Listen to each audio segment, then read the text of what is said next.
The form in which the story of slavery has reached most people today has been along the lines of the best-selling book and widely watched television miniseries Roots by Alex Haley. Challenged on the historical accuracy of Roots, Haley said, "I tried to give my people a myth to live by." Man, shit done got serious. It's good to the tribe. It's Wanaghi. Wanted to stop by and drop some clips off to you guys. But before we start, stop, hit the like button, and I appreciate you guys. I hope everybody's feeling safe, secure, and as healthy as can be. I definitely want to say Happy New Year's to everybody. And I hope everybody this year is going to manifest their reality and make it a great one. So these clips today are coming from Thomas Sowell.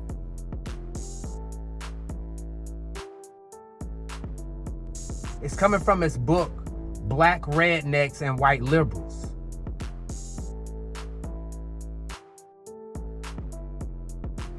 And in here, he's talking about slavery. I know we break down and talk about slavery a lot. One thing I do notice when they talk about slavery, they give, how can I say this? They give white people or Caucasian people the majority of the blame.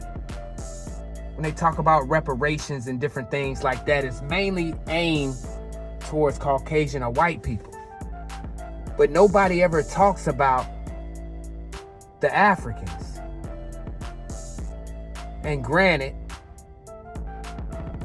it wasn't a lot of Africans that came over here.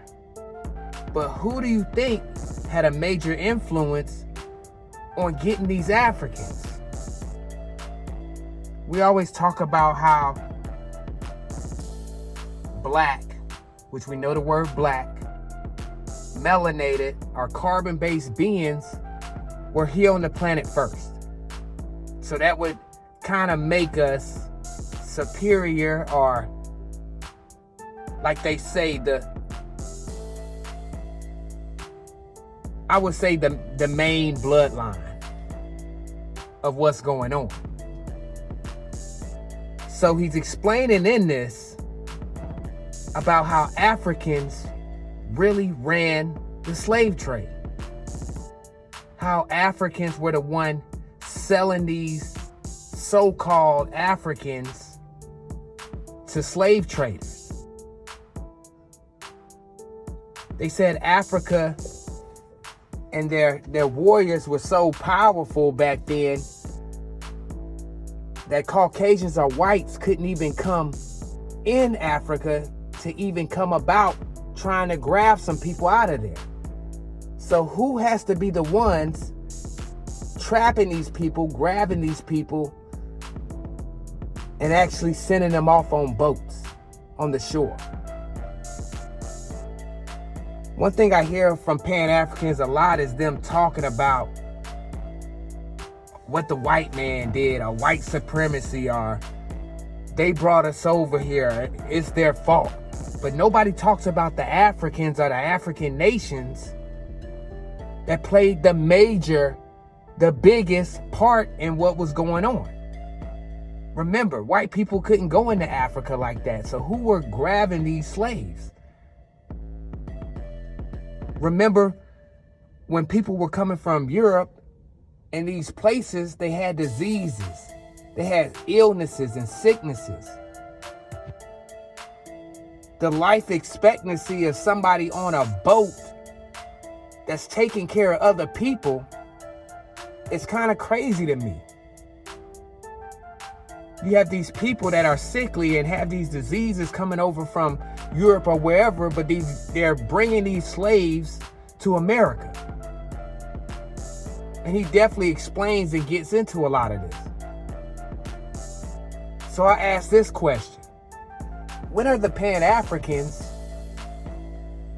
or anybody that's talking about their descendants from these Africans that came over to the Americas, when do you start going at Africa or Africans that enslaved your people? Because I don't hear y'all talk about them a lot. And granted, we've heard the the apology or I'm sorry for slavery, but that's not enough. Especially if it was one of your ancestors that were brought here. But let's get it. Contrary to the myths to live by, created by Alex Haley and others, Africans were by no means the innocents portrayed in Roots, baffled as to why white men were coming in and taking their people away in chains. On the contrary, the region of West Africa from which Kunta Kinte supposedly came was one of the great slave trading regions of the continent, before, during, and after the white man arrived. It was Africans who enslaved their fellow Africans, selling some of these slaves to Europeans or to Arabs and keeping others for themselves. Even at the peak of the Atlantic slave trade, Africans retained more slaves for themselves than they sent to the Western Hemisphere. This pattern was not confined to West Africa, from which most slaves were sent to the Western Hemisphere. In East Africa, the Maasai were feared slave raiders, and other African tribes, either alone or in conjunction with Arabs, enslaved their more vulnerable neighbors. As late as 1891, it was reported that Manyuema slavers had demoralized surrounding tribes, destroying crops, and famine reigned everywhere. Even in the early 20th century, Abyssinians were still raiding other Africans and carrying off slaves. It was 1922 before the British had gained sufficient control in Tanganyika to stamp out slavery there. Arabs were the leading slave raiders in East Africa, ranging over an area larger than all of Europe. The total number of slaves exported from East Africa during the 19th century has been estimated to be at least 2 million. Despite the impression created by Roots, during the era of the massive slave trade from West Africa, a white man was more likely to catch malaria in Africa than to catch slaves himself. The average life expectancy of a white man in the interior of sub-Saharan Africa at that time was less than 1 year. By and large, men from Europe or the Western Hemisphere came to the coasts of Africa, bought their slaves, and left as soon as possible. Even so, the death rates among the white crews of the ships carrying slaves to the Western Hemisphere were as high as the death rates among the slaves themselves. It was only much later, after quinine and other medical measures enabled Europeans to survive where there were tropical diseases, was it possible for them to invade Africa in force and establish empires there. But by then, the Atlantic slave trade had already been ended. During the era of that trade, Africa was largely ruled by Africans, who established the conditions under which slave sales took place.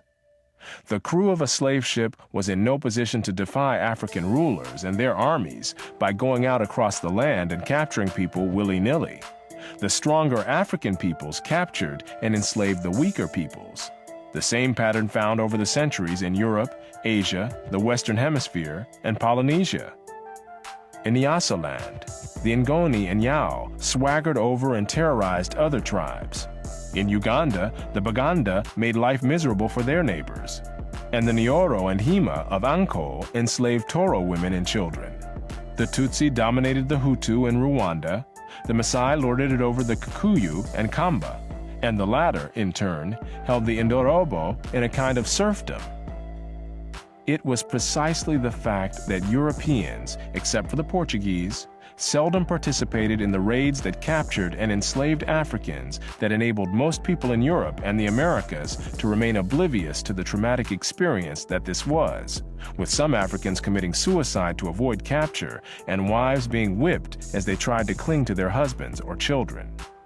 Historian David Breon Davis pointed out that Europeans had little contact with the actual process of enslavement, and that as late as 1721, the Royal African Company asked its agents to investigate the modes of enslavement in the interior.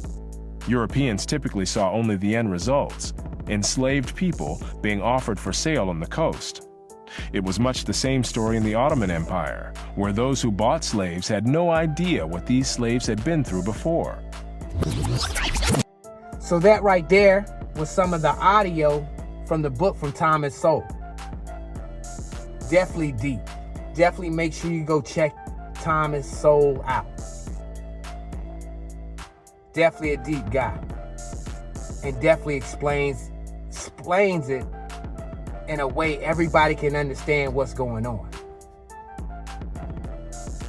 So I ask this for you, you descendants of Africans, or enslaved Africans that came from Africa.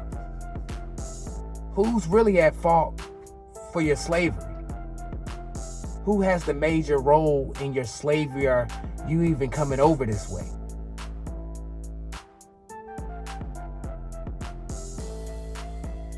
I'm gonna kind of leave it at that. But I love you guys. Make sure you like, comment, subscribe, definitely share. If you mess with me, definitely support the channel. Feathers up, tribe up, wise up, rise up.